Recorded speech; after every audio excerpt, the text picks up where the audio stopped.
Jazzcast Pros.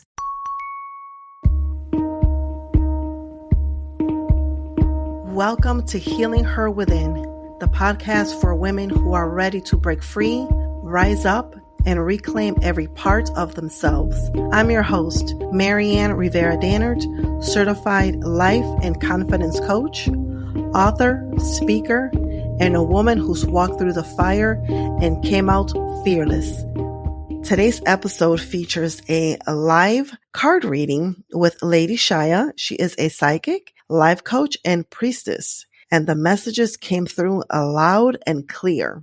If you're familiar with tarot card readings, she pulled the Magician, Strength, and the Page of Pentacles.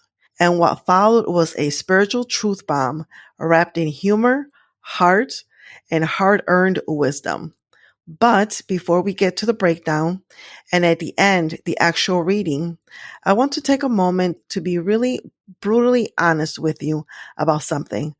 I didn't grow up with this kind of spiritual guidance. In fact, I was raised in a very deeply legalistic household where things like makeup, jewelry, pants, even shaving were a big no-no, let alone anything like tarot card readings, psychics, or even intuition outside of the church. All of these things were seen as dangerous or even demonic.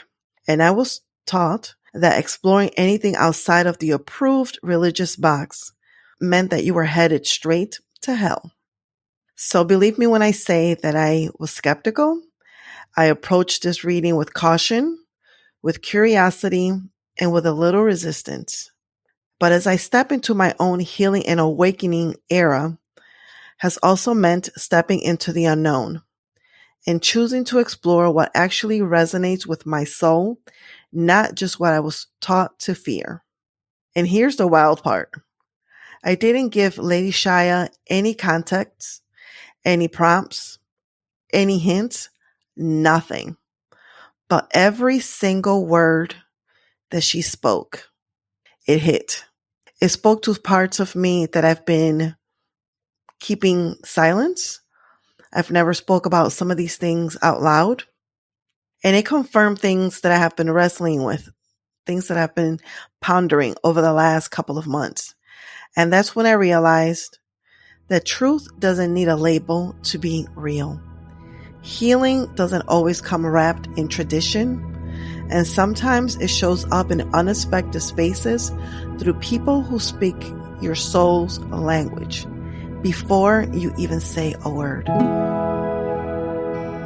So let's get down to the breakdown of what came through. So as mentioned earlier, the first card was the Magician, and not the glittery illusion kind.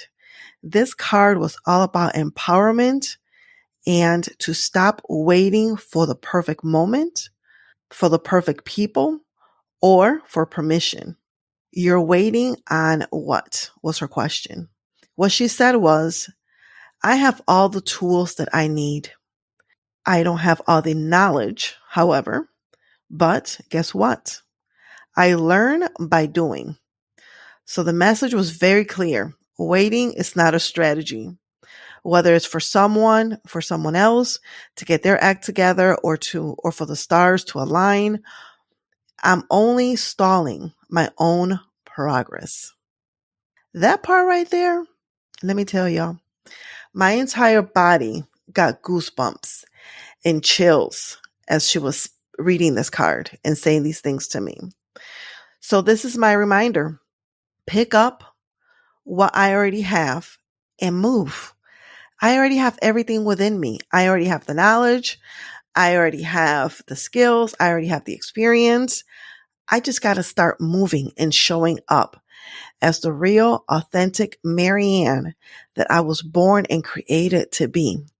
And I'm telling you, this is what this whole journey is about. Next came Strength, not the loud, performative kind, but the quiet, resilient type that lives deep in my bones. The second card, Strength. Silence doesn't mean weakness. And what Lady Shiya shared was that I have sacrificed in silence. I've held others up without asking for applause, and that is strength. But here is the plead from my soul: to stop underestimating myself. The world may not see the strength it took to endure what I've been through, what I've been carrying, but I need to start seeing it. So not so much that I need to focus on what others see, what the world see, but what I see within myself. And Lady Shiya reminded me that my quiet power is the very foundation of my next chapter.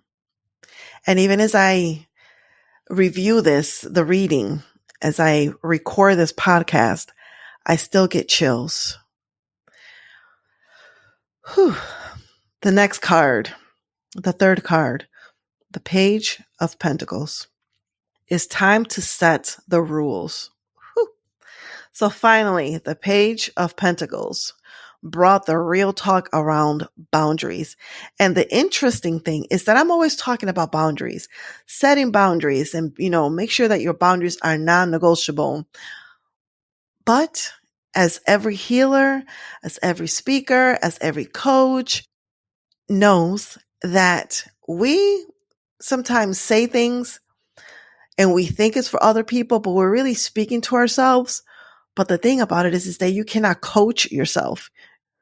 Yes, you can teach yourself and you can learn things, but you can't really coach yourself. So just because you know the right things to tell someone else, and it makes sense, it's going to heal, it's going to cause them to take action, you taking that own advice, basically, it's kind of hard.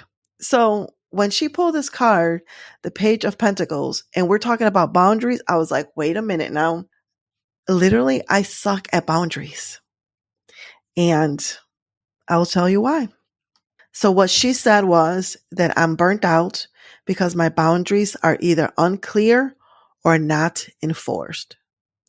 So she broke it down. Setting boundaries isn't about being mean. It's about self-respect. It's about reciprocity. It's about saying, if I pour into you, I need you to show up for me too. And here's the part right there that I struggle with. There are people within my circle that has started to slowly distance themselves because it's always been one-sided. It's always been one-sided. I have mentioned this before. I'm the one to make to check on people. I'm the one to send the text messages. Hey, how are you? Just wanted to say hi. Hey, how are you? We should get together. And either crickets or, oh yeah, we do got to get together.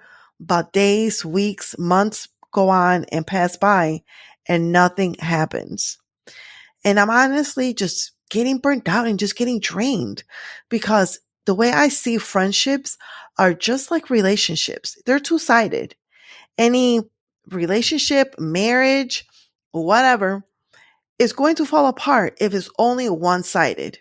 Yes, there are seasons and there are times when one person shows up more because the other individual is going through something.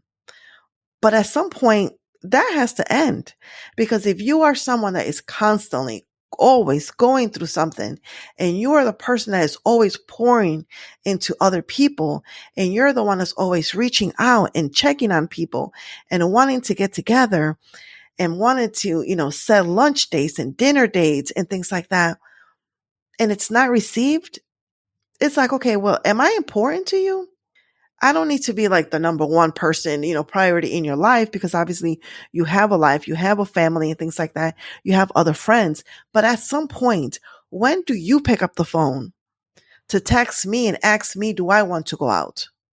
When do you pick up the phone or call me and say, hey, I have these 3 dates open. Which one works best for you? We need to get together. It's been a while. That has never happened to me. And here's the thing, that sometimes I have friends that are like, oh, yeah, we do need to get together. I quickly look at my schedule and I'm like, okay, I'm open this Tuesday, Thursday, Friday, or maybe Saturday or Sunday. Which day works best for you? I'm putting it out there. Like, I'm putting the cards literally on the table. All you have to do is just pick. And some of my friends are like, oh my gosh, I love this about you because I know that you come with action really quick. You give dates, you give times, and let's set this up. Let's go. But then there are other people that I'm like, again, I'm putting it there. Like I'm letting you know I'm available Saturday. I'm available Sunday. I'm available on Wednesday. And you're not taking it up. So anyways, I'm going off on a little tangent because this part really hit hard to me. And I'm just ready to for the shift. I'm ready for the shift to happen. So what she shared was that I need to make sure that my boundaries are set and that they are enforced. And yes, she even gave us a boundary rule to live by. 3 strikes and you're out. Because when people benefit from your lack of boundaries, they will test you. And when they do, you have to follow through. Because burnout isn't just exhaustion. It's a sign that you're overdue for reinforcing your worth. Whew. When I tell you that I'm still getting chills and goosebumps when I'm reviewing this, just breathing in the good energy and exhaling the energy that is no longer serving me. This reading was more than just cards. It was confirmation. It was confirmation that I'm not broken. I'm just ready to rise. So today I invite you to listen to the full 3-card reading, which follows next. This is Lady Shiya. You can find me at ladyshiya.com, SHIYA. And we are doing your 3-card spread. We start off here with the Magician, going into Strength and then into the Page of Pentacles, okay? First thing the Magician wants you to know is stop sitting around and waiting for other shit to happen. Okay, there's these times where okay, I'll do this when this occurs. I'll handle things when this happens. I'm waiting for this before I do this. I'm not saying you're making excuses. I'm just saying stop waiting. Okay? You may be validly waiting, but you know what? That and a buck will get you a cup of coffee at McDonald's, and that's about it. Okay? You have all the tools you need to make this work. You just don't have all the knowledge that you need to make it work. You have to turn around and figure out how to apply the things that are already present, that you already have in your life, to start setting the stage for the direction that you want to take it. And then once you do, start doing. The Magician tells us that, hey, sometimes we are going to make some flubs, but we do have everything we need. And to remind us that it is about progress, not perfection. How do we get perfect at something? Practice, practice, practice, practice, practice. So you got to pick up and do instead of waiting for, because we all know people don't always pick up and do what they say they're going to pick up and do. And if you're sitting there twiddling your thumbs, okay, you said you were going to pick up and do, and waiting, you're going to be sitting there an awful long time. Next thing you know, deadline's gone, and you're like, well, I couldn't do it because so-and-so.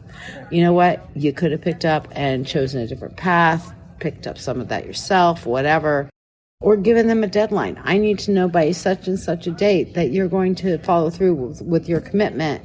And if not, I'm going to have to take action. Whether that action is do it your damn self or get somebody else to do it. You have the magic. You have the ability to make it happen. And some of this other stuff is just you being polite.